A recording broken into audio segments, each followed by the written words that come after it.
Hazrat Sahal bin Sa'ad Sayyidi radiyallahu anhu says, I saw Marwan bin Hakam sitting in the masjid, so I went and sat beside him. He told me that Hazrat Zayd bin Sabit radiyallahu anhu notified him that Allah's Apostle sallallahu alaihi wasallam got him to write the verse, the Muslims who sit aloof from fighting and those who strive in the way of Allah Jalla Jalaluhu with their wealth and lives are not equal.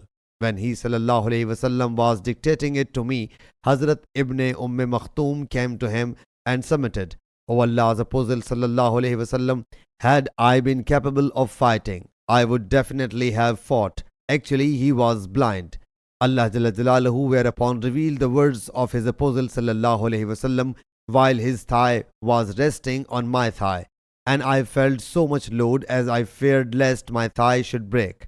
Then the load lightened and Allah Jalla Jalaluhu sent down without any excuse. Sahih Bukhari, Hadith number 4592.